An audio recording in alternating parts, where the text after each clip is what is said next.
Добра вечер, почитувана јавност, почитувани гледачи. Драго ми е што сте вечерва повторно со нас во ВМРО ДПМН зборува на вашиот омилен канал каде што зборуваме за младите. Вечерва сме повторно тука за вас со нова енергија и нова емисија за која што ќе разговараме на многу интересни теми. Вечерва мој гостин е Сергеј Попов, пратеник во Собранието на Република Македонија и председател на Унијата на млади сили. Сергеј, добро вечер. Добро вечер, Ангела. За почеток сакам да напоменам дека вечерашната наша тема е амбициозни лидери создаваат квалитетна младина. Сакам да те прашам кој е Сергеј, што прави во слободно време, како го поминуваш денот и што те исполнува тебе како личност? Сергеј денот го поминува на релација дома-собрание, друга релација дома и средби со младите луѓе широм државата. Она кое што најмногу ме исполнува, еве пример, сега сме во зимски период, спортови поврзани со снег. Јас сум фанатик по скијање, обожавам да се искачувам на водно, сакам спорт, сакам да пешачам, сакам да се дружам. Тие работи ми исполнуваат. Со политика се занимаваш од твоите средношколски денови. Ке може ли да ни кажеш ништо минуваше во тој период и кој беше твојот пат за да станеш председател на најголемата младинска организација? Па јас можеби бев малку нетипично дете, бидејќи додека моите другари гледаат цртани филмови или пример Формула 1, јас следев емисии поврзани со политика или со некакви општествени процеси. Значи, мене од најмали години ме интересираше што е она што стои позади се она што се случува во општеството, а тоа е секако дека политиката.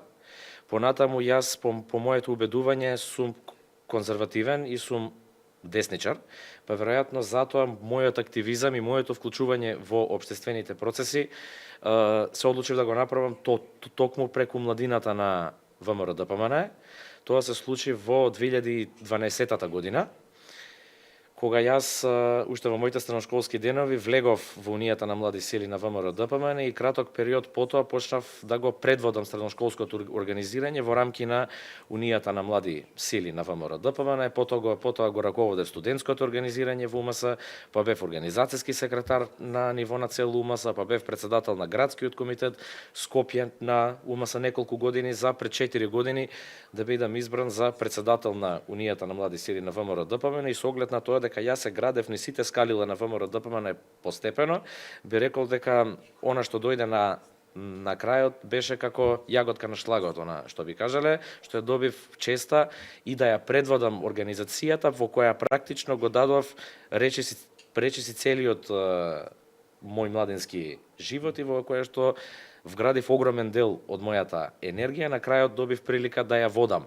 таа организација. Дали е предизвик да се превземе оваа функција? Да, јас би рекол огромен предизвик, бидејќи Унијата на млади сили не е како другите политички подмладоци. Јас не сакам никого ниту да навредам, ниту да омаловажам, но Унијата на млади сили на ВМРО ДПМН е вистина една посебна организација со посебен дух, една многу бројна организација, многу силна организација и организација преку која би рекол младите луѓе доколку сакаат да ги менуваат работите во општеството, тоа треба да го направат преку Унијата на млади сили на ВМРО ДПМН. Таа порака јас ја испраќам цело време до младите луѓе, бидејќи само Унијата на млади сили на ВМРО ДПМН ја има силата, моќта, структурата, знаењето и капацитетот да носи промени во општеството, да носи цели младински политички процеси во одредени периоди и да ги менува работите реално во ова наше македонско општество.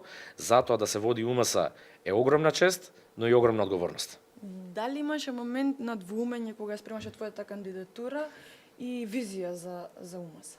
Секако, дека сум имал и визии, и двоумења, и се останато, бидејќи, како што кажав, не е мал залакот.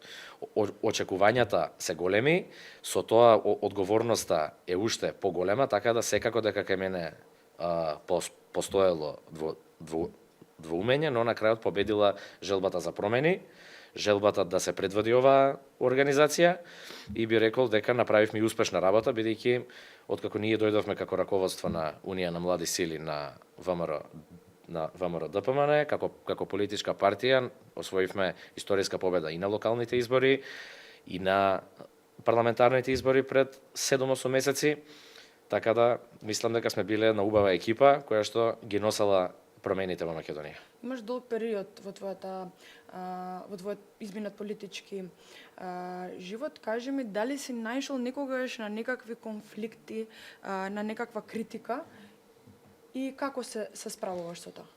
Па нели постои она максима која што оние кои што не сакаат младите се занимаваат со политика, многу често ја искористуваат, а тоа е дека политиката е за старите, политиката не е за младите, младите требале да се занимаваат со не знам што, така да тие критики биле од прилика во тој дел, но јас не сум верувал во тие работи, јас верував во максимата, во обратната максима, тоа е дека напротив, младите мора да следат политика и младите мора да бидат политички активни, бидејќи политиката им ја креира иднината.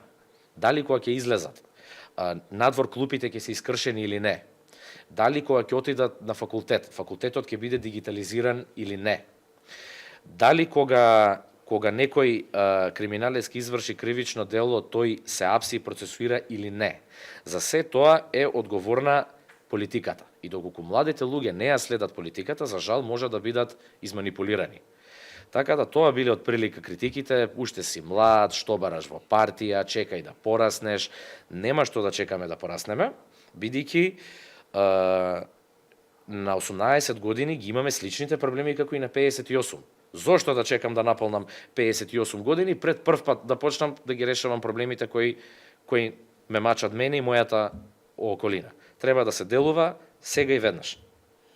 Твојата заложба се исклучи во младите. Ќе може ли да ни кажеш како понатаму планираш ти како млад човек да ги применуваш оние идеи, предлози, проекти кои што доаѓаат од младите? Јас сум многу горд на мојата влада, на владата предводена од ВМРО ДПМН. Зошто? Бидејќи во македонското општество кај младите одреден временски период се имаше развиено одредена апатија. Таа апатија се должеше на генерациско и генерациско лажење на младите луѓе, ќе направиме вака и потоа не се прави така. Туку се прави нешто сосема поинакво и парите одат на некакво сосема поинакво место. Горд сум што како влада од самиот почеток покажавме дека веќе не е така. Дека како до сега веќе не може, дека ќе се оди поинаку. Имено сведоци се сите млади луѓе дека прво соработката помеѓу владата, парламентот и младите луѓе веќе е на едно сосема поинакво ниво. Веќе тоа не се гледа пијаровски, веќе тоа не се гледа колку да се изгаси некој оган запален во тој момент, туку низ тој диалог се изнедруваат решенија за младите луѓе на подолг рок. Само во изминативе 10-15 дена, да не претерам повеќе, младинските представници, јас како млад пратеник, повеќе министерства, одржавме безброј состаноци. Бевме во Министерството за економија и труд, бевме во Министерството за социјална политика, демографија и млади. Вчера студентските представници беа во македонскиот парламент. Разговараме за сите оние економски мерки кои беа најавувани за тоа како може тие уште повеќе да се подобрат за да бидат уште повеќе искрирани во дослуг со младите луѓе. Разговараме за дигитализација на универзитетите во Република Македонија. Разговараме за што побрзо да се отворат студентските домови кои се реновираат. Разговараме како да ги моделираме сите оние политики за да не бидат правени напамет. Се сеќавате порано, ќе се собереа двајца во влада, ќе исподелеа некакви си ваучери по младиве луѓе без некаква посериозна поента и подолгорочна стратегија. Сега диалогот е на сосема поинакво ниво. Студентските представници, младинските представници не се злоупотребувани за да бидат сликани по институциите, туку напротив, најголемиот дел од средбите не се ни документираат. Некому не му ни текнува дека таа средба треба да се документира, бидејќи не била таа целта. Целта била да ние стварно седнеме и нешто се договориме на таа средба. Па кога мерката ќе биде финална, тогаш да објавиме. А не како порано, Ангел, ако се сеќаваш, кога објавува едни селфиња од собрание, кога гасеа студентски отпори на непринципиелни начини, само за да обстојат уште некој ден повеќе на власт мирно во своите фотели. Меѓутоа, од тие најави, од тие состаноци, видовме една голема нула и требаше ВМРО ДПМН да дојде на власт за студентите и младите тек сега да имаат прилика воопшто да разговараат за нивните проблеми и за се оно што биле лажени 7 години наназад. Изминативе неколку денови се случуваат протести на улиците низ Скопје и Неготино за што се случи на булеварот Партизански одреди. Ќе можеш ли да ми кажеш нешто повеќе околу твојот став и ставот на ВМРО ДПМН околу ова прашање и како понатаму ќе постапувате? Ангела, најпрво би сакал да го искористам овој момент да изразам сочувство до фамилијата на Фросина и до низините блиски роднини и пријатели. Се случи на вистина една грозоморна работа, едно грозоморно убиство. Практично на што 7 години го зборуваме дека во Македонија нема судство и нема обвинителство, се покажа дека е на вистина така. Како ВМРО ДПМН, како Унија на млади сили на ВМРО ДПМН, веднаш излеговме со став дека јавното обвинителство, судскиот совет треба веднаш да се фатат за работа, дека треба да ја разрешат судиката, која што дозволила, поттикнала, стимулирала, како сакате наречете го тоа, еден ваков човек да вози слободно по скопските улици на крај да го направи ова што го направи. Го разбирам револтот на сите граѓани кои што излегуваат по улиците. Го разбирам револтот кон судиите, го разбирам револтот кон обвинителите и на вистина, еве, апелирам до нив посериозно да се фатат за оваа работа, поревносно, бидејќи ова што се случува на македонските улици е одраз на недовербата кон овие две институции. Така да овие две институции подитно имаат обврска општествена да превземат побрзи и поодлучни чекори во овој период. Бидејќи јавноста, народот, граѓаните, младите тоа го бараат. Нам не смеат вакви работи во иднина да ни се случуваат. Воедно не можам и да не апелирам дека постојат политички структури во Македонија кои што би рекол на еден одвратен начин, за мене тоа е одвратно, сакаат да ќарат политички поени од овој случај. Ова не е политичка борба на ниту една партија. Тоа мора да го разберат тие политички некрофили. Ова е борба на македонскиот народ за да добие судско-обвинителски систем во Република Македонија.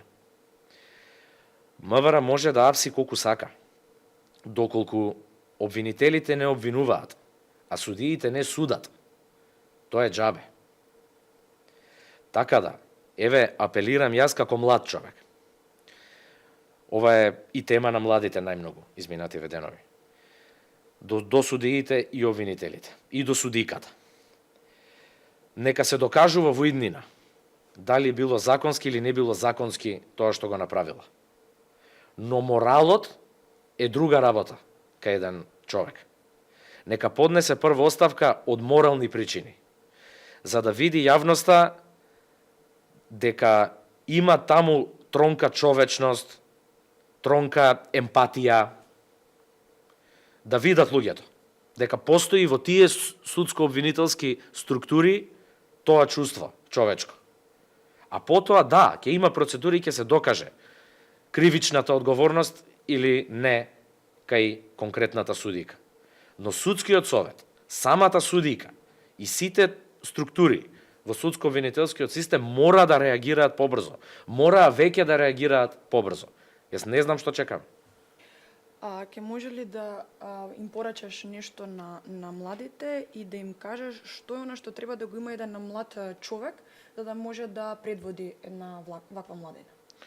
Добро, сепак за да се биде предводник на ваква младина или не влијат повеќе фактори, твојот личен карактер, личните амбиции, дали сакаш да си навлезен до тој степен во некоја работа или сакаш можеби по-волонтерски или како да кажам, лефтарно да се занимаваш со политика. Во секој случај, за да се биде лидер, треба да се биде искрен, треба да се верува во тоа што се прави, доколку не веруваш во она што го правиш и зборуваш, по автоматизам ќе ја губиш мотивацијата за истото навистина да го истуркаш до самиот крај, а на сите млади би им порачал да бидат многу внимателни, многу внимателно да следат се што се случува, да внимаваат да не бидат изманипулирани. Ние како Унија на млади сили на ВМРО ДПМН ВМРО ДПМН и сите ние останати ќе правиме се што можеме да не дозволиме да младите луѓе во оваа држава бидат изманипулирани, но и тие треба да внимаваат што читаат, да не читаат само наслови, да навлегуваат во содржината на она што го пишува, да ја следат политиката, да бидат активни, да го кажуваат своето мислење, да критикуваат кога треба да се искритикува, да пофалат кога треба да се пофали, но најважно од се да комуницираат со секој оној кој е одговорен за нивната иднина во периодот кој што следи. Во превод да бидат активни, будни и да бидат гласни. Сергеј, ти благодарам за оваа дискусија. Те посакувам да продолжиш со истата оваа енергија, да имаш уште поуспешна и поисполнителна работа и верувам дека во иднина, односно понатаму, ќе создадеш уште многу генерации со кои што Македонија ќе се гордее. Вам, драги гледачи, ви посакувам пријатна вечер и ви благодарам што не проследивте.